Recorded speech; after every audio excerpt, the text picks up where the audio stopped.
자, 22대 전반기 국회의장으로 어제 우원식 의원이 선출이 됐습니다. 21대 국회만큼이나 22대 국회 운영도 지금 얘기를 이것까지만 들어봐도 쉬워 보이지 않는 상황입니다. 우원식 국회의장의 취임 첫 일성 어땠을까요? 들어보시죠. 지난 21대 국회의 법안 폐기율은 64%에 육박합니다. 여기에 더해 대통령이 제2요구권을 행사하는 경우가 14건이 있었습니다. 민주화 이후 역대 정권을 통틀어 가장 많습니다. 정부는 국회의 입법권을 존중해야 합니다. 존중은 말이 아니라 행동입니다. 제2요구권 행사는 신중해야 합니다. 특히 국민의 기본권을 해치는 제2요구권 행사는 상권 분립을 훼손하고 헌법을 이탈하는 것임을 분명히 밝혀둡니다. 자, 22대 국회의장으로 선출된 우원식 의장. 어제 첫 일성이요. 정부의 이 거부권, 대통령의 거부권 행사에 대한 비판 입장을 명백히 밝혔습니다. 국민의 기본권을 해치는 제2요구권, 그러니까 대통령의 거부권 행사는 삼권 분립을 훼손하고 헌법을 이탈하는 것이다 라고 입장을 일성으로 밝혔습니다. 자, 야당이 반쪽짜리 개원을 하게 된 국회, 여야가 원구성 합의를 이루지 못했기 때문이죠. 어제 여야 원내대표단의 협상이 결국 오전에 결렬됐습니다. 회의를 마치고 나온 뒤에 기자들 앞에서 두 여야 원내대표가 신경전 아닌 신경전도 벌였다고 했는데 그 모습을 준비했습니다. 원구성 협상에 있어서는 의견을 좁히지를 못했습니다. 그래서 앞으로 계속 대화해 나가기로. 7일 날 원구성을 법대로 완수하기 위해서 마지막까지 최선의 노력을 다할 거고요.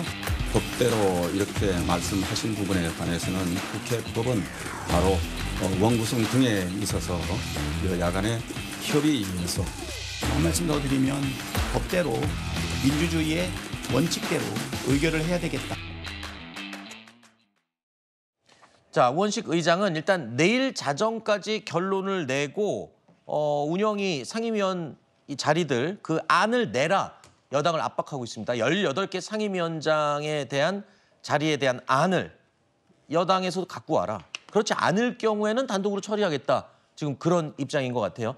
21대 전반기 국회처럼 민주당이 상임위를 독식한다면 여당 입장에서는 앞으로 지금보다 더 혹독한 시간이 올 텐데요. 그렇습니다. 큰 리스크가 되죠. 그렇기 때문에 국민의힘으로서도 민주당이 모든 상임위원장을 독식하는 상황은 막아야 되겠습니다만 그럼에도 불구하고 제가 앞서 서두에서도 말씀드렸듯이 이 법사위원장은 국회의장을 맡지 않는 당이 맡고 운영위원장은 여당이 맡는 것은 우리나라의 헌정 관행과 같은 것이기 때문에 여당이 쉽사리 포기할 수 없습니다. 그걸 포기하는 것은 어떻게 보면은 제2당으로서 그리고 여당으로서의 책무를 포기하는 것이 되거든요. 그렇기 때문에 헌정 관행을 지키기 위한 노력을 계속해야 되고요. 그다음에 우원식 국회의장이 이 원구성과 관련해서요. 민주당 편을 좀 들지 않으셨으면 합니다. 이게 법정 시한이라고는 하지만은 이 법정 시한을 우리나라는 87년 민주화 이후로 13대 국회부터 단 한 번도 지키지 못했습니다. 네. 그러면 국회가 이 일을 하지 않기 위해서 지키지 않은 것이냐? 그것이 아니고 다소 시간을 초반에 들이더라도 여야 합의로 원구성을 해서 네. 협치와 합의를 바탕에 둔 국회를 운영하기 위한 그 기반을 쌓기 위해서 일정한 시간을 비용으로 지불해 온 것입니다. 이런 네. 헌정 관행이 있기 때문에 우원식 국회의장도 여야 합의를 끝까지 중재하려는 태도를 보이셔야지 민주당을 편들어서는 곤란하다 이런 말씀을 덧붙여서 드립니다. 뭐 시간이 걸리더라도 합의만 보면 얼마나 좋겠습니까만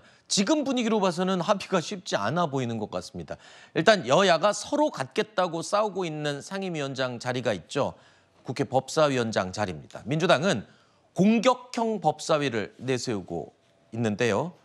쉽게 말해서 전투력이 높은 의원들을 전진 배치한 겁니다.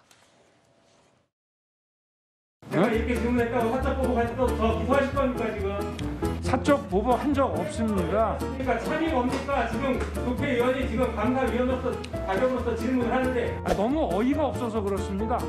여러분 이제 조용히 하십시오. 김도읍 의원 조용히 하세요. 조용히 하세요. 반대하시는 분 손 들어주세요.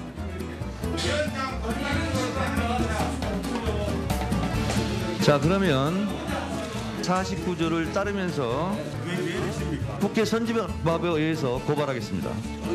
비켜주세요. 위원장석을 떠나주세요. 고발해. 자, 권성동 의원님도 제 몸에 손대지 마세요. 자, 민주당 법사위와 과방위에 이 배치된 의원들 모습입니다. 아까 제가 전투력 얘기를 했는데 쉽게 말해서 굉장히 전투력이 높은 인물들 위주로 배치된 그 대표적인 두 상임위를 제가 보여드리고 있는데요. 저 정도의 의원들이 배치돼 있다면 일부에서 이런 얘기도 나와요. 여당 의원들이 나 저기 가기는 좀 부담스럽다. 실제로 그럴 것 같아요. 어떻습니까? 저 정도면은 할만하죠. 할만해요? 그렇게 해야죠. 아, 그래요?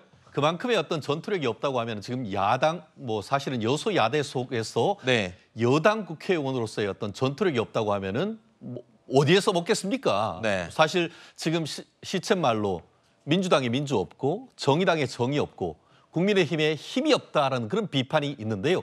그럼에도 불구하고 지금 108석 주어진 상황 속에서 최선을 다해야 되는 것 아니겠습니까? 네. 지금 아까 나왔던 그 법사위의 어떤 박지원 의원이라든가 정청래 의원 이런 부분 같은 경우에는 언론에도 굉장히 많이 나오고 굉장히 강성이고 더불어서 지금 그 과방위에 있던 김현 의원 그리고 그 최민희 의원 이런 분들 같은 경우에도 어떻게 보면은 그 방송통신위원으로 해서 네. 이 언론 쪽에서 뼈가 굵었던 사람도 아닙니까? 네.